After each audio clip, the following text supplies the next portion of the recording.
When my sister declared my new $960,000 house was for her kids and my mom told me to pack your bags, I simply smiled.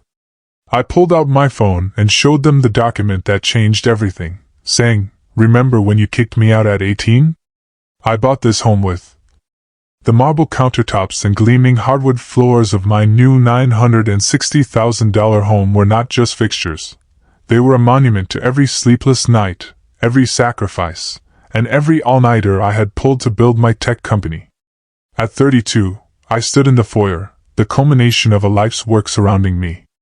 Today was my housewarming party, a day I should have been filled with unbridled joy.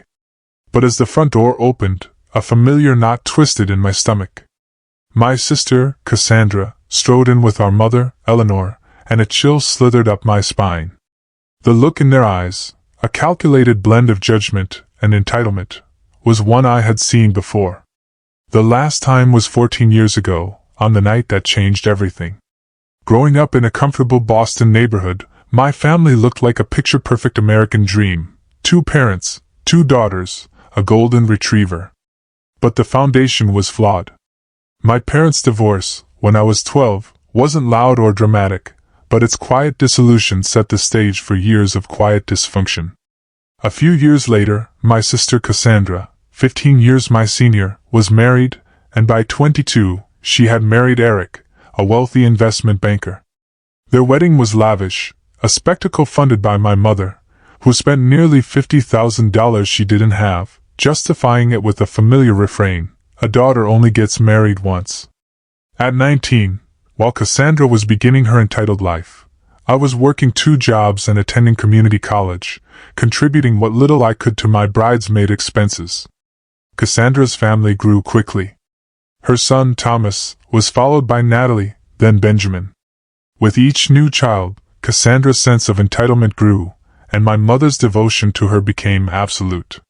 Despite Eric's substantial salary, they lived lavishly, a house too large, cars too expensive, vacations too extravagant. When financial reality inevitably set in, my mother was always there to bail them out, often at my expense. "Your sister has 3 children to feed," she would tell me dismissively. "What do you need extra money for anyway? Books? Can't you just use the library?" While Cassandra posted curated photos of her perfect life, I was living a starkly different reality. After high school, I had set my sights on a computer science degree. Without family support, I worked as a barista in the mornings, a tutor in the afternoons, and a data entry clerk on weekends. Sleep became a luxury. My father, who had moved to Chicago and started a new family after the divorce, was largely absent, a distant figure sending modest checks and birthday cards. My mother, who had made it difficult for him to stay connected, would accidentally delete his messages or forget to tell me when he called. Still, I persevered, driven by a quiet determination to create my own success. I didn't need their approval or support. I would build a life on my own terms. The night that redefined our family dynamics and set me on an unimaginable path was my 18th birthday.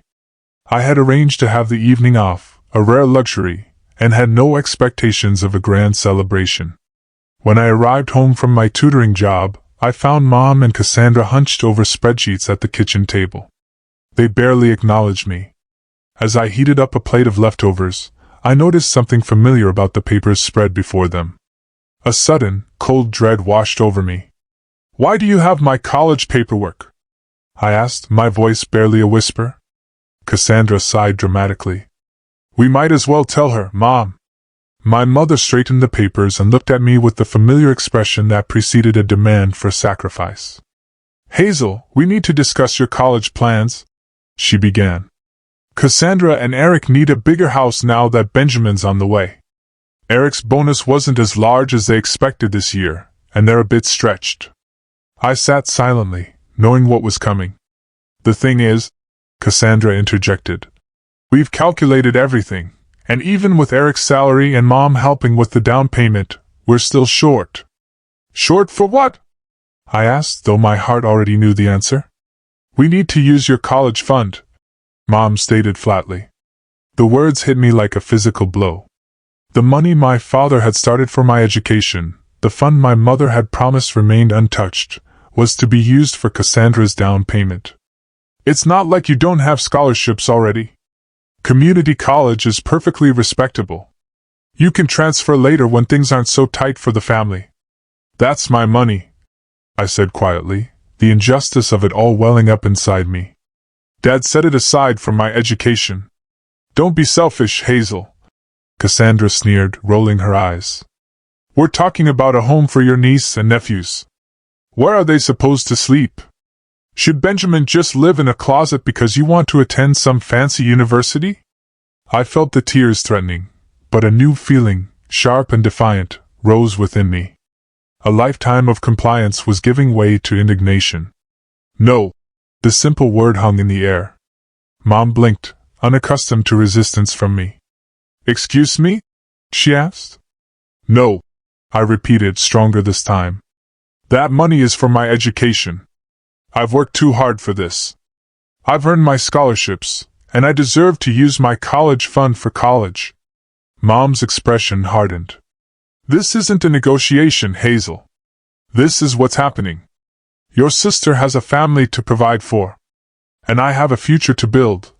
I countered, my voice shaking. If that's your attitude, Mom said, her arms crossed, you have a choice to make. Accept that the money is going to help your sister, or pack your bags and figure out life on your own. You're 18 now, after all.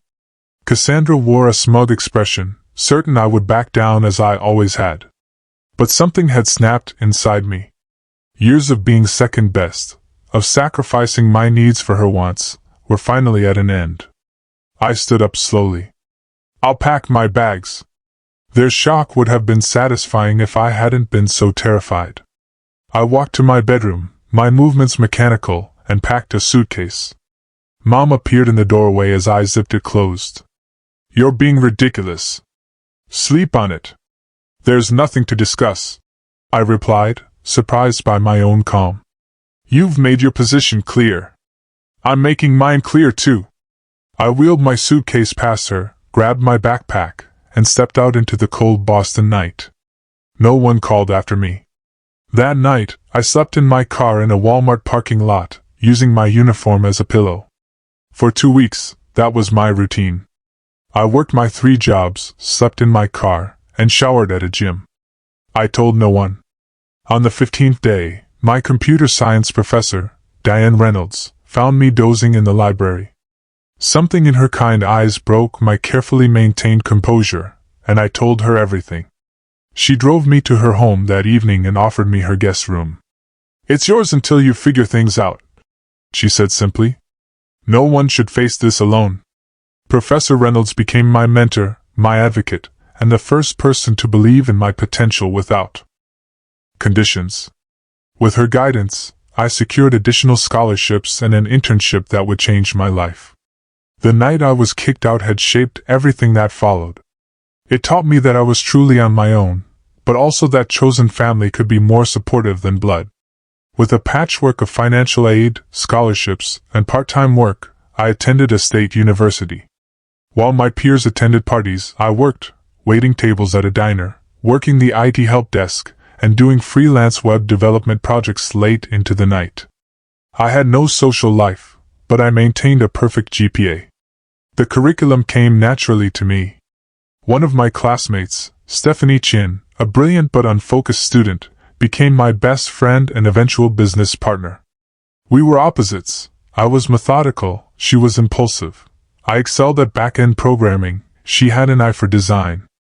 Together, we were a perfect complement. In our junior year, we started developing an idea for a financial management app. Most existing tools were for people who were already financially stable, not for those living paycheck to paycheck like we were. We saw a gap in the market and created Sense, an app that helped users visualize spending patterns, automate savings, and build credit. After graduation, we took the risky path, turning down corporate jobs to pursue our startup dream. We moved into a tiny, roach-infested apartment and devoted ourselves to Sense. For 6 months, we faced rejection after rejection. College students don't care about financial planning. one venture capitalist told us dismissively. But we persisted. A small business grant was our breakthrough, allowing us to hire a marketing specialist who helped us refine our message and target recent graduates. The app gained traction, and our user base grew from thousands to hundreds of thousands. 5 years after launching, we received a staggering acquisition offer from a major financial technology company. The number was enough to make both Stephanie and me millionaires several times over. At 30, I was suddenly wealthier than I had ever imagined. The scared 18-year-old sleeping in her car felt like a different person entirely. With financial security came the freedom to make deliberate choices. I invested my windfall, started a scholarship fund for first-generation college students, and finally allowed myself to create a home, a real home. After months of searching, I found it, a beautiful craftsman-style house in an upscale neighborhood. The 4-bedroom home with hardwood floors and a spacious backyard was a significant investment, but well within my means. As I signed the closing documents, I thought about the irony. 14 years ago, my college fund had been taken to help buy Cassandra a house. Now I was purchasing a home worth nearly $1 million through my own efforts.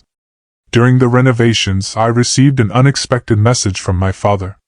He'd seen news of Sensen's acquisition and wanted to congratulate me.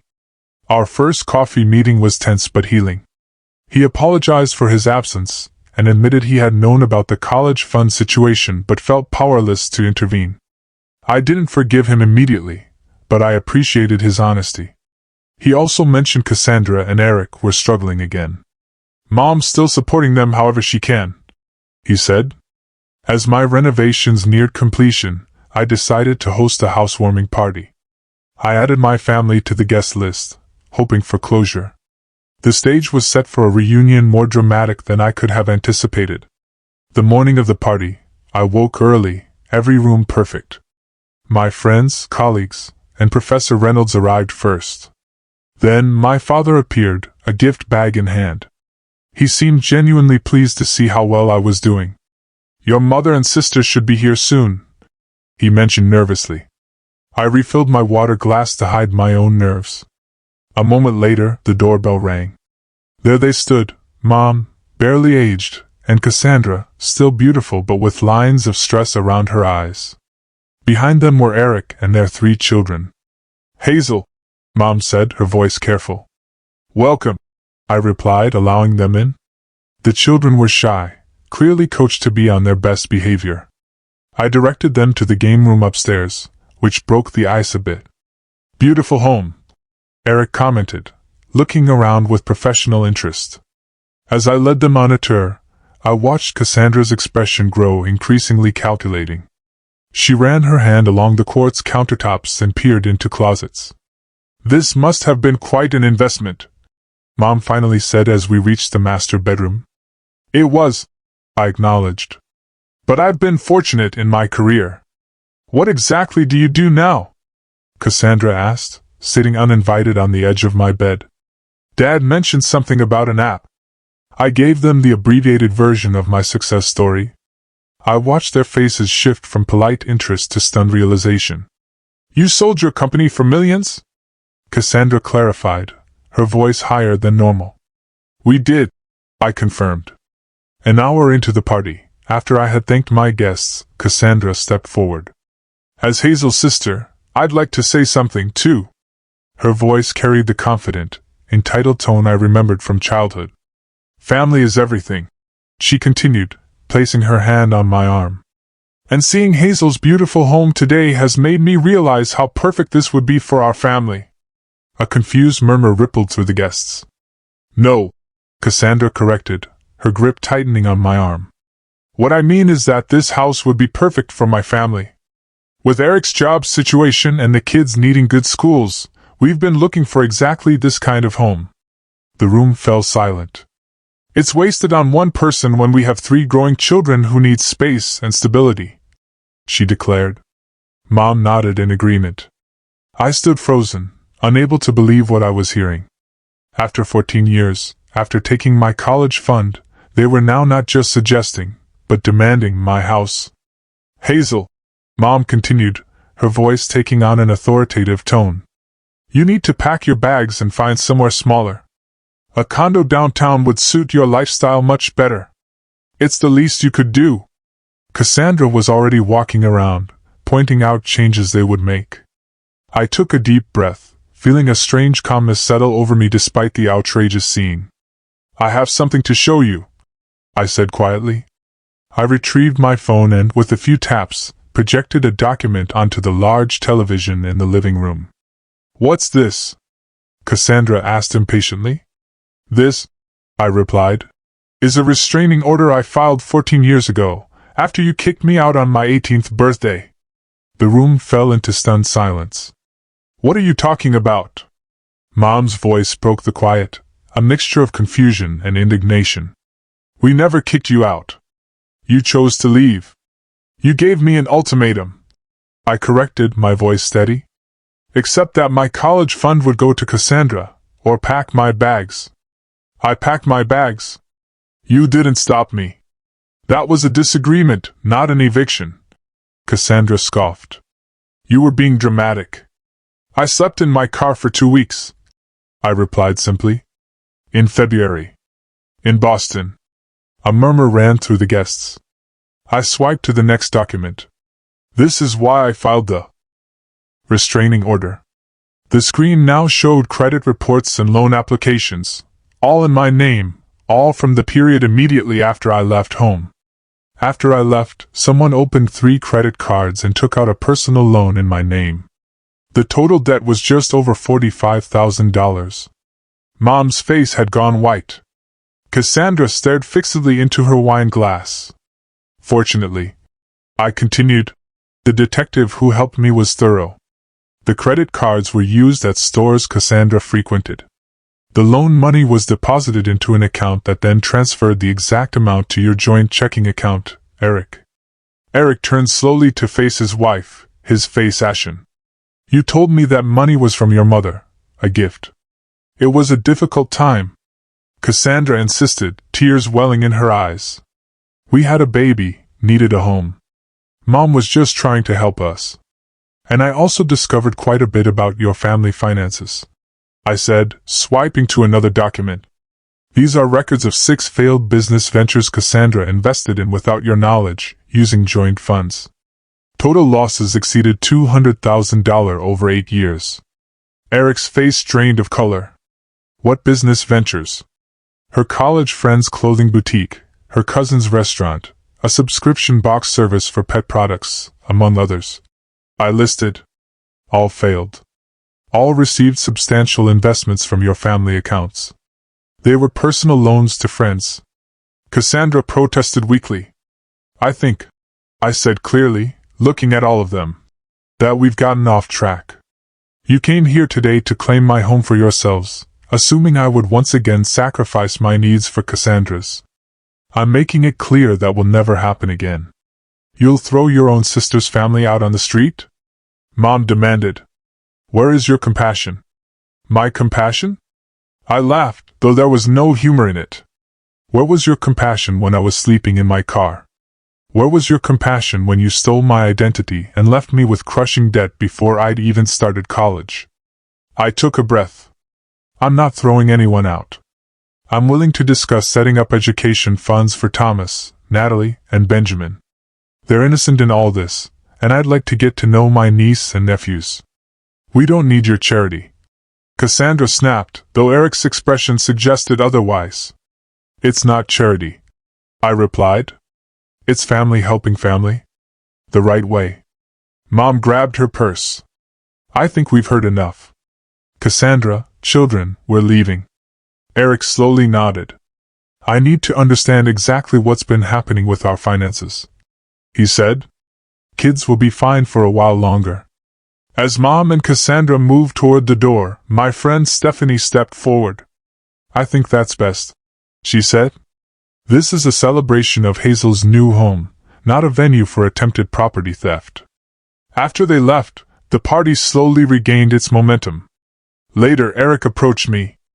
"I owe you an apology," he said, his voice formal. "I had no idea about the identity theft or the investments." He looked around the room. "Seeing what you've built on your own, I realize how misguided my priorities have been. What will you do now? I asked. Have a very difficult conversation with my wife, he replied grimly. And probably contact a divorce attorney. The financial deceptions are too significant to ignore. A surprising pang of sadness for my sister hit me. I meant what I said about education funds for the children. I told him. He nodded gratefully. They'd like to know their aunt. Eric left to collect the children, and Stephanie and I began cleaning up. Well, she said, that was the most dramatic housewarming I've ever attended. I laughed, feeling lighter than I had in years. Not exactly the closure I expected, but closure nonetheless. The weeks that followed were a surprising mix of peace and ongoing drama. Eric contacted me, and over lattes he confessed that he had been laid off and Cassandra's spending had bankrupted them. She had moved in with our mother. I again offered to set up education funds for the children, and he accepted gratefully. 2 weeks later, my father invited me to dinner. Over pasta, he finally told me the full story, his affair, my mother's manipulation, her obsession with giving Cassandra everything she never had, and how he had been too ashamed to fight harder for me. He admitted to knowing about the college fund but was completely in the dark about the identity theft. Your mother wasn't always like this, he said. After Cassandra was born, she became obsessed with creating a perfect life for her. He also admitted that Mom had opened credit cards in his name as well, a pattern of manipulation that spanned decades. Meanwhile, Cassandra's journey through therapy seemed to be yielding genuine growth. Our monthly lunches with the children evolved from awkward to cautiously pleasant. She found a job, her first real employment since marriage, and moved into a small apartment. I never learned to stand on my own, she confessed during one of our meetings. Mom did everything for me, and then Eric took over. When everything fell apart, I had no idea how to function independently. I realized that Cassandra had been as much a victim of Mom's dysfunction as I had been, just in a different way. Her golden child status had crippled her ability to develop resilience. The children, Thomas, Natalie, and Benjamin, adapted to their new reality with remarkable flexibility. I established college funds for each of them, structured to ensure the money could only be used for educational expenses, a deliberate guardrail against history repeating itself. Eric and I developed an unexpected friendship built on mutual respect. Mom, however, continued to resist true accountability. She would oscillate between superficial apologies and subtle justifications. If we hadn't pushed you out of the nest, would you have developed the same drive? She mused one day, as if my homelessness had been a calculated teaching moment rather than abandonment.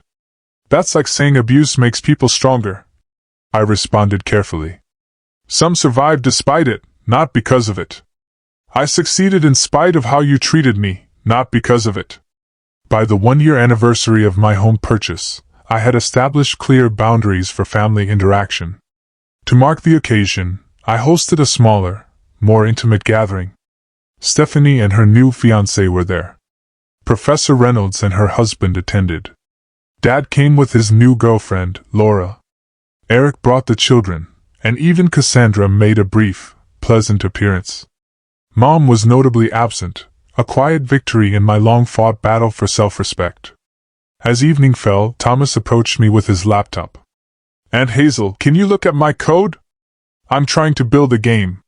We sat together on the porch swing, troubleshooting his JavaScript errors. The simple moment, an aunt helping her nephew, brought tears to my eyes. This was what family was supposed to be. My journey from sleeping in my car at 18 to owning this beautiful home at 32 wasn't just about financial success. It was about reclaiming my worth, establishing healthy boundaries, and building a life aligned with my values. The relationships with my family would likely always be complicated.